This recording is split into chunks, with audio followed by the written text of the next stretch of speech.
Bismillah wa salatu wa salamu ala rasulillah wa ala alihi wa sahbihi ajma'in. Assalamu alaikum wa rahmatullahi wa barakatuh. In these few minutes, I wanted to share with you an overlooked fundamental principle of our religion. Allah Azza wa Jal says, وَاتَّقُوا اللَّهَ الَّذِي تَسَاءَلُونَ بِهِ وَالْأَرْحَامِ.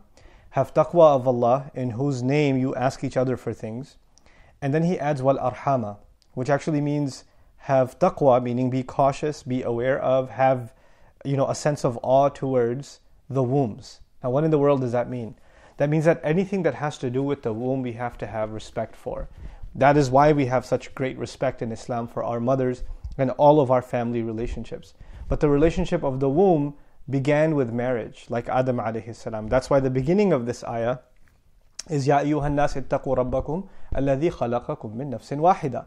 Have taqwa of your master who created you from a single nafs, wa khalaqa minha zawjaha, and he created a spouse from that same nafs. So the ayah actually began talking about marriage, and that's why this ayah is used in the khutbah of marriage by the Prophet ﷺ, and pretty much any nikah you attend, you'll hear this ayah being recited. So the point I wanted to highlight is that relationship is sacred. The relationship between a husband and wife is sacred. It's something very powerful. Actually, Allah says, وَأَخَذْنَا مِنْكُمْ مِيثَاقًا غَلِيظًا. Powerful language in the same surah. These women have taken from you, he's talking to the husbands, they have taken from you a very, very heavy, serious, strong contract. Right? And it's incredible language because you think that the control in marriage is entirely in the hands of men, right? So the men have signed on to marry these women. But actually, أخذنا, not أخذتم منكن, that you took a contract from them. No, they have taken a contract from you. They have made you liable. And what that means is that they were the ones making the decision. أخذنا منكم ميثاقا غليظا suggests that they had a direct hand in choosing you as a husband, and then even in the negotiations of the mahar and all of the terms of your contract, meaning the marriage contract. I bring this up because in many Muslim cultures, unfortunately, this principle of giving women the choice to marry who they want is being stripped from them. Parents think that they know best, and their children don't know anything.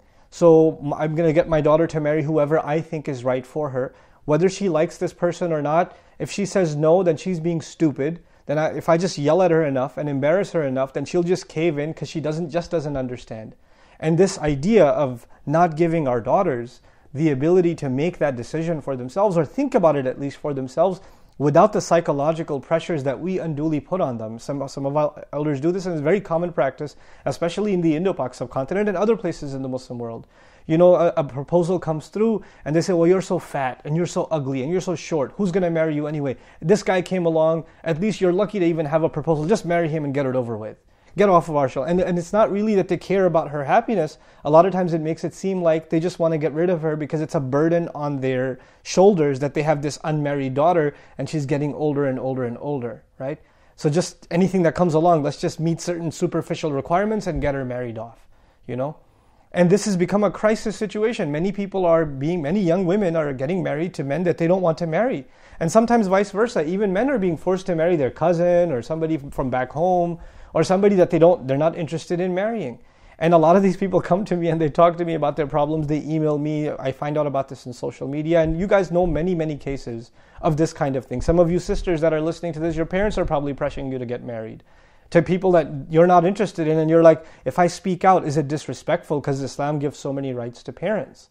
Right? So is it even disrespectful for me to speak up? So in this brief video, even though this video is not going to solve the problem, I just want to highlight something. I want to address something first of all to the young people who are being pressured into getting married. I just want to say just a couple of things to you guys. It's not the solution to all of your problems, but at least I'll highlight some things. First and foremost, the relationship you're getting into, you don't go into a marriage thinking you're going to get divorced. You go into a marriage because this is going to be the next half of your life. This is a lifelong commitment. This is the next 50, 60 years of your life. It's not a light decision. A lot of times all you think about is the marriage ceremony, the party, making your parents happy. That's right now. What about 10 years from now, 15 years from now, 20 years from now? Because this one decision decides the direction of the rest of your life. So if there was one time where you speak out and say your opinion and take a stand, with all due respect, this is the time. You're not being disrespectful. This is a right Allah gave you. This is a serious decision which has to do with your life. Not your parents' life more than it has to do with yours. Of course, you should be making a wise decision on who you marry and what kind of person they should be, and your parents should have a say in that. But if your parents don't have exclusive say, the dominant say is actually yours. And subhanAllah, and even the ayah, وَأَخَذْنَا مِنْكُمْ, they've taken from you. The women have taken from you. Allah didn't even mention their walis. He mentioned the women themselves. You are going to be, the sisters I'm talking to now, you have to be comfortable with the person you're marrying. Of course, if you come from a conservative family and a religiously observing family, you don't go out and party. You don't go talk to men casually. You're not going to get to know the guy by going on a few dates before you decide.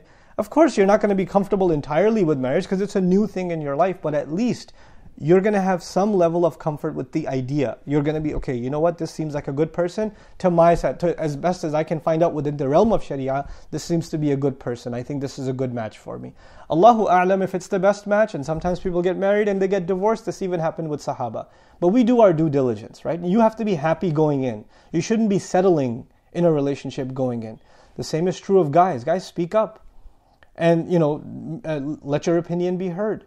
That doesn't mean you're being disrespectful, unless you're being disrespectful in the way you say it. See, disrespect is not about what you say. A lot of times what you say is legitimate. It's your right. You have the right to say something. But how you choose to say it, the tone you choose to use, all of these things matter. So be wise in how you bring this up to your elders. To the elders, I'd like to say that if your children are 24, 25, even 22, 23 years old, they're way over adults.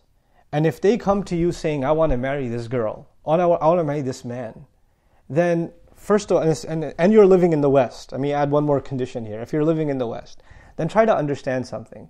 They would not have brought this proposal up if they weren't serious. Second of all, they're not children anymore. You can call them children when they're 85 years old and you're 150. It won't matter. They're not children anymore. They're adults. And this is not a kid going to a toy shop saying, I want to buy that toy, but get me an Iron Man action figure. And so you just yell at them and say, no, that's not for you. Buy the Ninja Turtles instead. No. This is not the purchase of a toy. This is a life decision. And these young people, you should discuss this decision with them. But for a lot of you parents, when they bring up a proposal, you're like, no way. Are you kidding me? And it becomes a matter of pride that your child chose a person, not you. Look, you brought them into a Western society. They're mingling with men and women all the time. The fact that they may have found somebody, maybe not in the most acceptable means Islamically, but it's already happened. They already like somebody. They're already interested in marrying someone.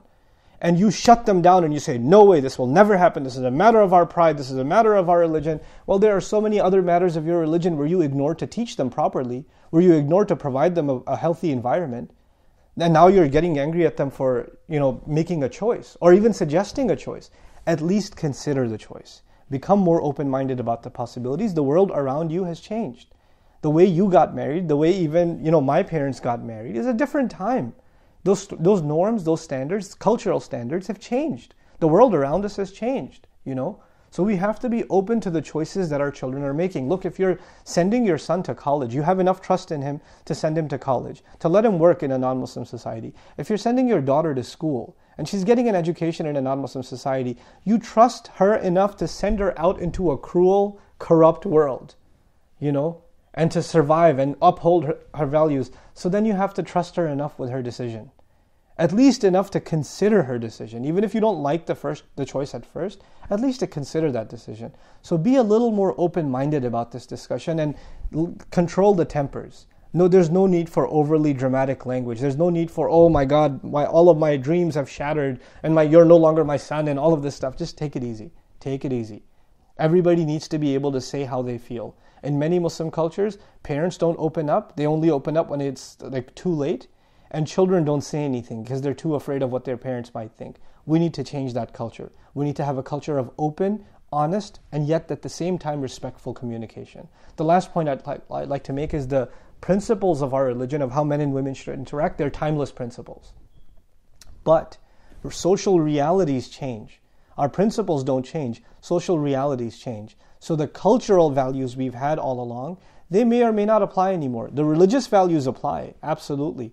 But a lot of times what you think is religious actually isn't religious at all. It's just your cultural comfort zone. You're just comfortable doing things a certain way, and you think it worked for you, so it should work for your children, and it just may not be the case. So I pray that this at least becomes a healthy conversation inside the Muslim family that can lead to, inshallah, better decisions for ourselves, our sons, our daughters, and that they end up in happy marriages. I pray even that the way in which men and women come together and get to know each other is a halal way, is an acceptable way to Allah Azza wa Jal, and that they don't end up making decisions based on just raw emotions and just overexcitement, that Allah Azza wa Jal gives us maturity, calmness, coolness, and more than anything else, His blessings in making one of the most important decisions of our lives, half of our religion. Barakallahu li wa lakum. Wassalamu alaikum wa rahmatullahi wa barakatuh.